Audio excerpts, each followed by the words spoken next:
Welcome back to Just Chattin', and this is the series of videos we do on Thursday and Sunday evenings just for our own entertainment. Well, ordinarily I like to start these off with a little bit of lively news, talk about the cat or the weather or something, but no, we're just going to plunge right into it because the insane sock puppet got involved in discussions with representatives of the First Nations people of Canada. For those of you who are unfamiliar with the term, that is how the Canadians identify the Indigenous population. What we here in the U.S. call Native Americans, they call them First Nation. And I don't know which is right or which is wrong. I'm merely offering you that explanation for clarity. So yeah, the sock puppet began discussions and indicated that he would resume the discussions next year. What? This is so far beyond crazy because the sock puppet has absolutely no qualifications or standing to get involved in this issue. This is a political issue that needs to be sorted out between the government and the First Nations people. And I have no idea. I'm just dumbstruck that the sock puppet would feel it is his place to start walking in there as if he is Henry Kissinger. I'm going to broker the peace talks. Good Lord. This is so dangerous. It's not even funny. In my opinion, the sock puppet has finally crossed the line, and the British royal family needs to do something about this because his desire to meddle in things, to make himself feel better, or to grab headlines, it has gone over the top with this. All he can do is make a delicate situation much worse than it would ever have to be.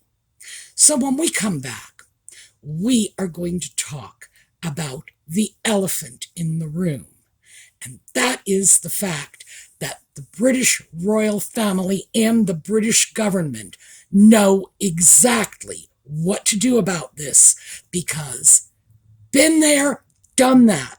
This has already happened. We are looking at déjà vu all over again when we come back.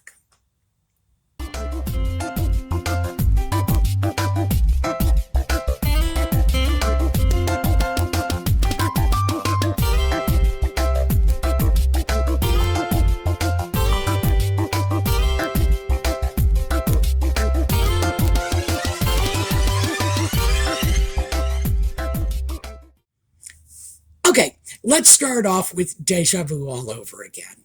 That was a quote from my very favorite philosopher, Yogi Berra.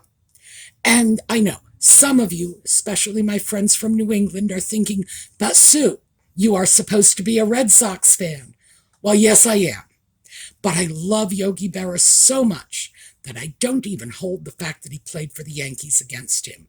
This guy was a genius. And yes, we are looking at déjà vu all over again because the British government and the royal family went through this 90 years ago. Now, for young people, 90 years is a long time. But for someone my age, it's only 20 years older than I am. And for someone Charles's age, 15 years. We are not talking about the distant past, but what we are talking about is Edward and Wallis. Now, just to sort of set the mood, let me give you some quotes. He has never passed the stage from boyhood to manhood. He is the spoilt child of success with the film star mentality. He has never thought the matter out. He imagined that he could quietly retire into private life. The others quietly went away and left me alone. I lay there a long time before I could control myself enough to walk through the house and go upstairs to my room.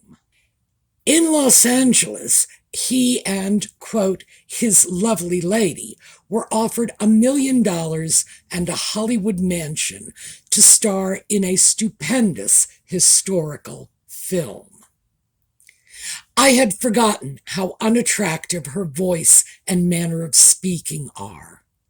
Her looks ensure that in any room of only moderately pretty women, she would always be by far the ugliest, and her figure is thin with absolutely no line.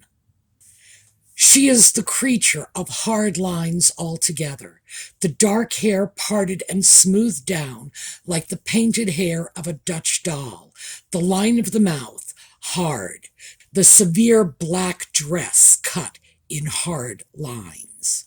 I entirely agree with what you say about these tours, and I feel strongly that nothing should be done to make them appear other than what they are, i.e., private stunts for publicity purposes. At Balmoral, the king and queen were in a state of extreme nervousness about it, or rather about all the Duke's activities. His theatrical appeals to popularity and these visits of inspection, perfunctory and no doubt pretty insincere, but nonetheless evidence of his readiness to bid for popularity. Poor little man, he has no sense of his own and no friends with any sense to advise him. It is openly stated in circles connected with the press that the Duke has been in touch with certain newspaper proprietors with the object of starting a publicity campaign in this country in order to create an atmosphere favorable to the return of himself and the Duchess. Protection remained a big issue, with several police officers always with them, even when the Duke played golf. When the couple lunched or dined in restaurants or with friends, or they paid visits to couturiers, milliners, jewelers, or antique shops, an officer always waited outside. It was clear that when the Duchess insisted on instant communication with the staff at all times, she meant at all times. Meanwhile, the wedding preparations continued. It had been decided to wait until after the coronation, though the couple announced their engagement on its eve, a gesture suspected of being an attempt to upstage the event, and then had rather insensitively picked the date for the wedding day of June 3rd, George V's birthday. So, as I'm sure you gathered from the final quote, I was not reading quotes about Nutmeg and the Sock Puppet. I was reading quotes about Edward and Wallis, and so they are 90-year-old quotes. But as you can see, it's the same thing playing out again and again and again. Now, in the case of Edward and Wallis, their hijinks were being played out in Europe at the start of the Second World War, a very dangerous time.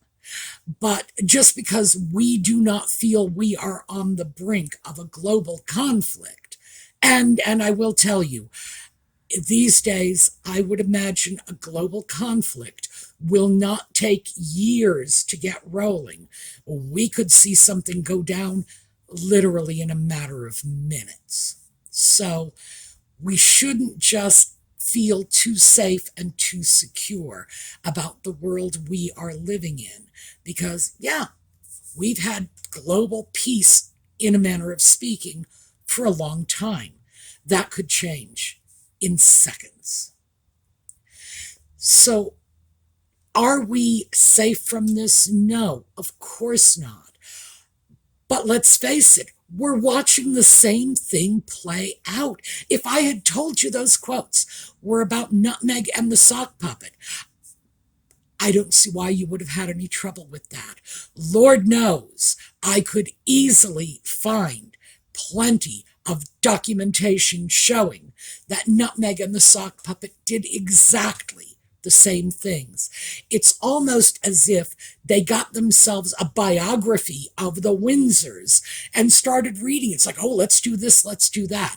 They didn't, of course, they're not clever enough to do that. And I do not believe that any mimicry of the behavior of Edward and Wallis is intentional. I don't think that either. I believe that this sort of personality simply gravitates towards certain kinds of behaviors.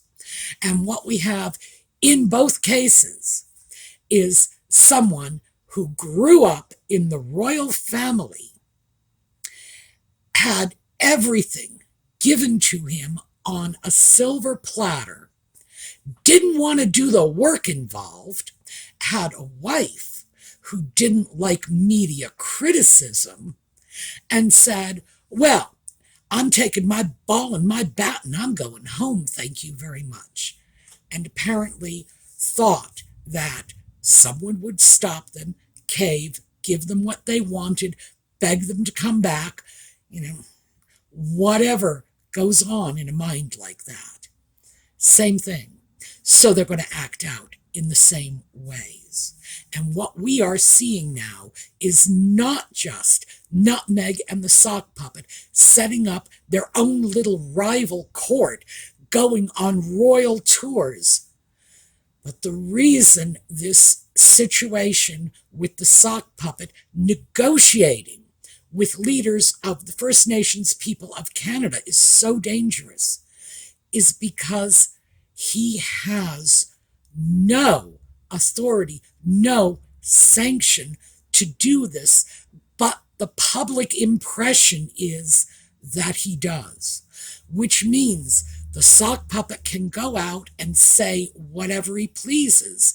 I think we should support First Nation rights, thereby forcing the government into positions they might not be prepared to take.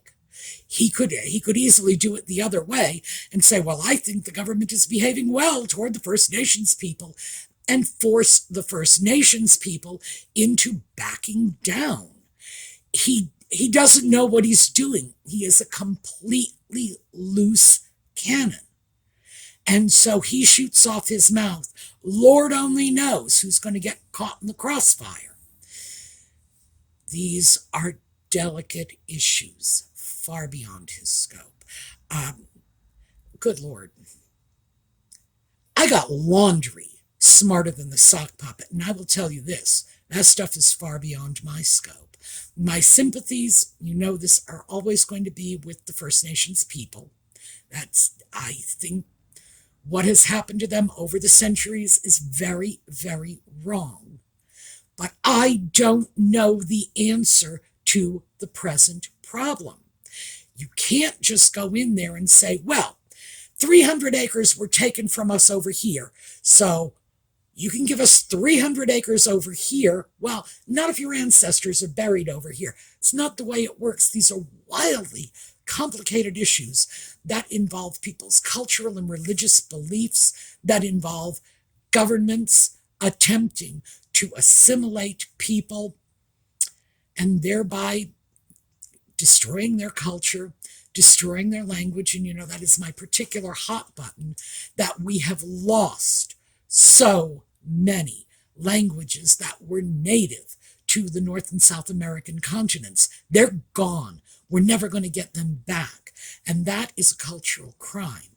And as a linguist, I'm always going to say that. That is a cultural crime. So, yeah, we know where my sympathies are. Does that mean I want some lunatic shooting his mouth off, potentially pushing negotiations that should be held formally and officially into a corner, which might make it difficult for people to pull out, to reach accommodations that everybody finds to be fair and laudable. No. This is craziness. Every time I think those two Montecito morons have convinced me nothing can get worse. Yes, it gets worse. It gets a lot worse. Now, clearly, this is just the tip of the iceberg. We saw easily this sort of thing. We saw it back at the late 1930s in Germany with the former King of England and his lovely wife, with our little friend with the tiny mustache. We saw that. We know the PR effect, the damage something like this can do. Absolutely. So someone needs to step up and say, no, enough is enough. These people cannot go on tours and inspections and, let's wave to the troops. Let's talk to representatives of First Nations people as if they are representing the crown. Because no matter what the British government and the royal family may think, the reality is, the perception when things like this hit the front pages is very different. The perception is that the sock puppets discussions are somehow official. Somehow this carries weight. Somehow this is representative of legitimate political discussion. And it's not.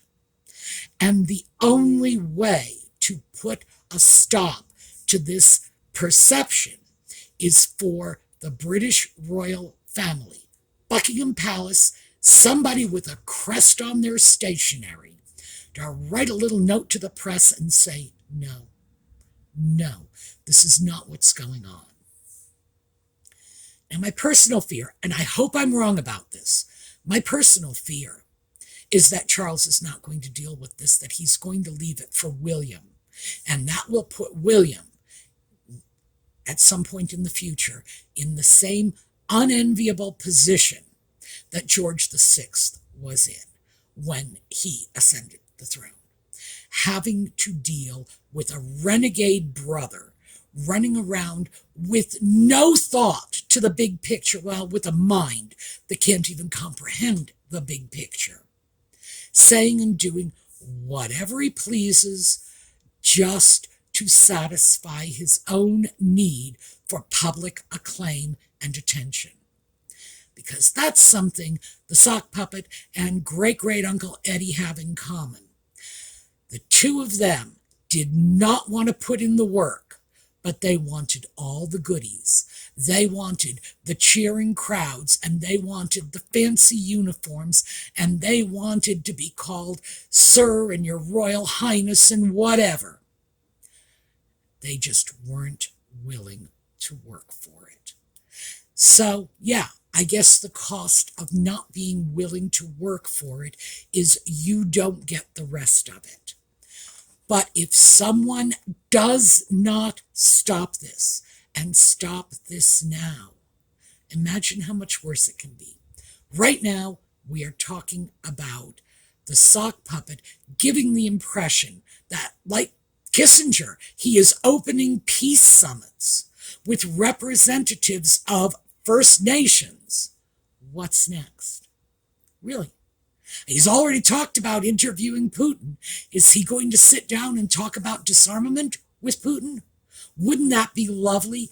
Can you just, oh my gosh, I can just imagine that, because Putin would eat him for breakfast. I have very little regard for Putin, but he's no idiot. This guy is bright. The sock puppet, well, like I say, got laundry smarter than he is. So yeah, that would be engaging, wouldn't it? Can you imagine the damage he can do? I cringe to think of the damage he might already have done just by attempting to present his meeting with First Nation people as some sort of royal interview, political event, one head of state to another head of state. Freaking outrageous. And it has to be stopped. Period. And the only people who can stop it are in London. If the king will not stop it, if he's determined to just humor his darling boy, William will eventually have to. Or perhaps Parliament will step up and deal with this, because this has gone far beyond a little family squabble. We have a non-working royal giving the world the impression he is engaging in discussions over things like reparations and land return with First Nations people. I never thought I would live to see the day, but yeah, somebody needs to do something. If it won't be Charles, it has to be Parliament. This has gone too far. So that is what I have for you today. I guess it's more of a rant than anything else. But remember that what's past is prologue. When we've lived through something, when we've seen it, those who cannot learn from their history are condemned to repeat it. We know what goes on in situations like this. We've already seen it. And it was the former King of England shaking hands in Germany with a weird little guy with a silly little mustache. None of us can afford to go back there again. All right, we're going to take a look at a slideshow on the way out. I am looking to see what you have to say in the comments, but we will see you all next week. And in the meanwhile, have a terrific day.